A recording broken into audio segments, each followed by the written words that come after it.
ಎಲ್ಲರಿಗೂ ನಮಸ್ಕಾರ. ಮೊದಲನೇ ದಿನ ಟೀಮ್ ಇಂಡಿಯಾ ಟಾಸ್ ಗೆದ್ದು ಬ್ಯಾಟಿಂಗ್ ಮಾಡಿದ್ದು ಕನ್ನಡಿಗರ ಅಬ್ಬರ ಜೋರಾಗಿತ್ತು. ಓಪನರ್ ಆಗಿ ಜೈಸ್ವಾಲ್ ಮತ್ತು ರಾಹುಲ್ ಕಣಕ್ಕಿಳಿದು ಒಳ್ಳೆಯ ಶುರುವನ್ನ ಕೊಟ್ಟಿದ್ರು.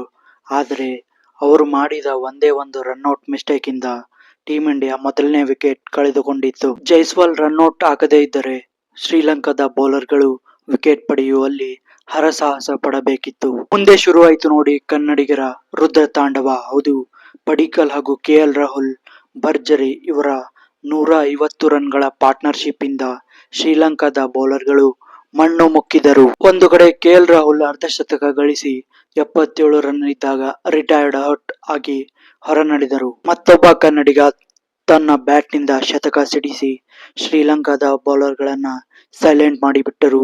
ದೇವದತ್ ಪಡಿಕ್ಕಲ್. ದಿನದ ಕೊನೆಯಲ್ಲಿ ದೇವದತ್ ಪಡಿಕ್ಕಲ್ 131 ರನ್ ಗಳಿಸಿ ಅಜೇಯರಾಗಿ ಮುಂದಿನ ದಿನಕ್ಕೆ ಬ್ಯಾಟಿಂಗ್ ಮಾಡಲು ಕಾಯುತ್ತಿದ್ದಾರೆ. ಇನ್ನು ರಿಷಬ್ ಪಂತ್ ಕೂಡ ದೇವದತ್ ಪಡಿಕ್ಕಲ್ಗೆ ಸಾಥ್ ಕೊಟ್ಟು 50 ರನ್ಗಳ ಪಾರ್ಟ್ನರ್ಶಿಪ್ ಕಲೆ ಹಾಕಿದ್ದಾರೆ. ಶ್ರೀಲಂಕನ್ ಬೌಲರ್ಗಳು ಒಂದೇ ಒಂದು ಒಳ್ಳೆಯ ಕೆಲಸ ಮಾಡಿರೋದು ಶುಭ್ಮನ್ ಗಿಲ್ ಅನ್ನ ಬೇಗನೆ ಔಟ್ ಮಾಡಿರೋದು.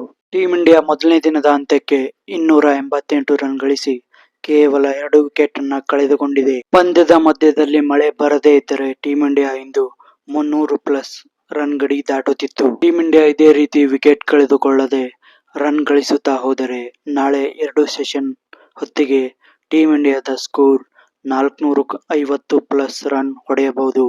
ಟೀಮ್ ಇಂಡಿಯಾದ ಈ ಬ್ಯಾಟಿಂಗ್ ಪ್ರದರ್ಶನದ ಬಗ್ಗೆ ನಿಮ್ಮ ಅನಿಸಿಕೆ ಏನೆಂದು ತಿಳಿಸಿ.